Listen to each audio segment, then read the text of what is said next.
Quand on insulte quelqu'un, tu es mal éduqué, ça veut dire que c'est tes parents qui ne t'ont pas éduqué. Mais là où tu reçois l'éducation, là, ce n'est pas dehors, c'est dans la maison de tes parents, c'est dans un environnement. Bienvenue à Mambeth Coach, votre émission d'amour, d'écoute et de complicité. Bienvenue dans notre rubrique Histoire d'une famille. Aujourd'hui, je vais vous parler de la preuve que ce que tu as vu, ce que tu as vécu, ce que tu as entendu peut créer en toi des traits de caractère et peut être transmise à ta génération. Je vais parler de ce que tu as vu. Et le premier personnage biblique pour parler de ce qu'on a vu dans notre enfance, c'est encore Moïse. La Bible dit que Moïse a vu un Égyptien frapper un Hébreu. Et il a voulu défendre son frère hébreu et il a fini par commettre un acte irréparable. Alors, ce que Moïse a vu, c'était la violence. Moïse a donc procédé par la violence. L'intention derrière l'acte qu'il a commis, c'était de défendre celui qui était en train d'être frappé. Mais finalement, il avait tellement la colère dans son cœur, la vengeance dans son cœur, c'est-à-dire la douleur de voir un autre de ses frères être battu, qu'il a fini par pratiquer la même manière, le même processus pour défendre son frère. Voilà pourquoi vous allez voir que certaines personnes ont des caractères, ont des manières de réagir. On se demande, mais pourquoi cette personne-là est comme ça? Souvent, la plupart du temps, ça vient de ce qu'ils ont vu. C'est le cas de Moïse. Il a réagi sans ce qu'il a vu. Il a vu la violence et il a agi selon la violence jusqu'à ce qu'il rencontre le Seigneur et que le Seigneur lui fasse comprendre qu'il y a une autre manière de procéder. Et cette manière de procéder, c'était de procéder par la parole. La preuve en est que quand le Seigneur l'a rencontré, lorsque le Seigneur lui a révélé sa mission, il était censé aller parler à Pharaon. Toutes les démarches que Moïse a fait au départ pour pouvoir sortir le peuple d'Israël, il devait parler à Pharaon. Dieu a mis Aaron pour l'aider parce que Moïse jugeait qu'il ne savait pas parler parce que Moïse était bègue. Mais ce que le Seigneur a demandé à Moïse de faire, c'était d'abord de parler. Donc c'est le Seigneur qui a appris à Moïse qu'il fallait parler. Vous voyez? Sinon Moïse auparavant, il était toujours quelqu'un qui réagissait par la violence, parce que c'est dans la violence qu'il a grandi. En Égypte, il y avait toujours ces choses-là où les gens étaient toujours en train de se battre avec les autres. Et c'est dans cet environnement-là que Moïse a vu cet Égyptien-là en train de battre l'Hébreu. Et il a réagi de la même manière. Donc voilà comment ce qu'on voit nous impacte, ce qu'on voit crée en nous des traits de caractère. Moïse est devenu violent parce qu'il a vu la violence. Donc voilà une preuve que ce que tu vois peut créer en toi des traits de caractère. La deuxième partie, ce sera sur ce que tu as vécu. Je vais me baser sur l'histoire des disciples. Alors, dans Actes 1, verset 4, la Bible dit « Comme il se trouvait avec eux, il leur recommanda de ne pas s'éloigner de Jérusalem, d'attendre ce que le Père leur a promis. » Quand Jésus voulait monter, il a demandé aux disciples de rester dans un lieu, de ne pas s'éloigner, de rester à Jérusalem pour que ce que Dieu, le Père, leur avait promis se manifeste. Donc, je vais dire ici que ce que les disciples ont vécu le jour de la Pentecôte était quelque chose qu'ils avaient expérimenté eux-mêmes. Je ne sais pas si vous comprenez ce que je veux dire. Il a fallu que les disciples se tiennent dans un lieu pour pouvoir expérimenter ce qui leur avait été promis. Sinon, les disciples ont marché aux côtés de Jésus. Ils ont vu Jésus faire des miracles. Ils sont des témoins de toutes les grandes choses que Jésus avait faites. Mais Jésus lui-même, avant de partir, leur a recommandé de rester dans un lieu. Donc, la preuve que l'environnement dans lequel nous sommes ou que nous grandissons nous crée en nous des traits de caractère. Quelqu'un va me dire j'exagère parce que ça, c'est pas pareil. C'est pareil dans le sens où il a fallu que les disciples soient à Jérusalem pour que le Saint-Esprit descende sur eux, pour qu'ils puissent eux-mêmes expérimenter d'eux-mêmes ce qu'ils n'avaient jamais expérimenté. Les disciples, Pierre a réussi à convertir 5000 membres parce qu'il avait reçu quelque chose qui lui a permis de transmettre à d'autres personnes. Et pour qu'il reçoive ces choses, il fallait qu'il soit dans un lieu. L'environnement dans lequel nous grandissons, nous recevons des choses. Nous recevons une éducation. Nous recevons des apprentissages, je peux dire ça comme ça. Nous recevons des connaissances. Nous recevons l'intelligence de la part de nos parents, la sagesse de la part de nos parents. Et c'est ce que nous recevons dans cet environnement de nos parents que nous transmettons à nos enfants. Les disciples ont reçu le Saint-Esprit ce jour-là. La Bible dit que parlait avec assurance. Quand il a reçu le Saint-Esprit, ça veut dire qu'au départ, avant qu'il ne reçoive le Saint-Esprit, il ne parlait pas avec assurance.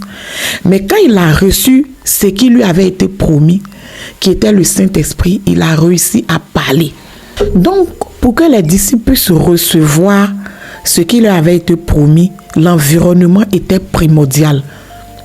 L'environnement dans lequel ils devaient se retrouver. Ils ont suivi Jésus partout. Mais à un moment donné, ils devaient se retirer quelque part. Ils devaient rester à Jérusalem pour attendre la venue du Saint-Esprit. Et c'est comme ça qu'ils se sont réunis là. Ils se sont disposés là. Il y a des environnements dans lesquels, quand tu grandis, tu sors. Pourquoi souvent on dit que telle personne est bien éduquée? Pourquoi on aime dire que telle personne, vraiment, en tout cas cette personne-là, cet enfant-là, il est bien éduqué. Il a reçu de quelqu'un. Et ces personnes-là, ce sont ses parents. Quand on insulte quelqu'un, tu es mal éduqué, ça veut dire que c'est tes parents qui ne t'ont pas éduqué. Mais là où tu reçois l'éducation, là, ce n'est pas dehors. C'est dans la maison de tes parents. C'est dans un environnement. Donc, c'est la raison pour laquelle je demande, qu'est-ce que tu as vécu? Ce que tu as vécu là, c'est dans l'environnement dans lequel tu as été là que tu vis. Ce que tu as vécu, ou bien que tu as vécu ce que tu as vécu. Si tu as été maltraité, c'est dans l'environnement dans lequel tu as été. Si tu as été bien éduqué, c'est dans l'environnement dans lequel tu as été. C'est là que tu as reçu cette éducation. Donc, l'environnement compte pour recevoir et pour transmettre. Parce que c'est ce que tu reçois que tu transmets. La Bible dit qu'on ne donne que ce qu'on a. Pierre a reçu, il a réussi à transmettre par la parole. Il a transmis aux autres. Donc, je vais te poser la question. Qu'est-ce que tu as vécu dans l'environnement dans lequel tu as grandi? Parce que c'est de là que tout a commencé. L'histoire de Pierre, le jour de la Pentecôte, des disciples le jour de la Pentecôte, nous donne la preuve que l'environnement dans lequel nous avons grandi crée en nous des traits de caractère. La Bible dit que Paul a commencé à parler avec assurance. Donc au départ, Paul était timide. On n'arrivait pas à parler avec assurance. Quand tu commences à parler avec assurance, tu as acquis un trait de caractère. Tu t'es détaché de la timidité et tu as acquis quelque chose d'autre, qui est l'esprit de force. Donc ce jour-là, il a reçu un autre trait de caractère que le Saint-Esprit lui a donné. Et ce trait de caractère lui a donné la force de pouvoir transmettre ce qu'il avait reçu. Donc l'environnement dans lequel tu as grandi a créé en toi un trait de caractère que tu risques de transmettre, si c'est mauvais, à tes enfants. Donc pose-toi la question, qu'est-ce que tu as vécu et qu'est-ce que tu transmets? Troisième, ce que tu as entendu. Je parle de ce que tu as entendu. Je vais me baser sur Acte 2, verset 37. La Bible dit, après avoir entendu ce discours, il eut vivement le cœur touché et il dit à Pierre et aux autres, que ferons-nous? Il eut vivement le cœur touché. Donc ce que tu entends, ou bien ce que tu as entendu, touche directement ton cœur. Qu'est-ce que tu as entendu dans ton enfance? Quelles sont les paroles qu'on t'a dites dans ton enfance qui t'ont soit motivé ou bien qui t'ont blessé?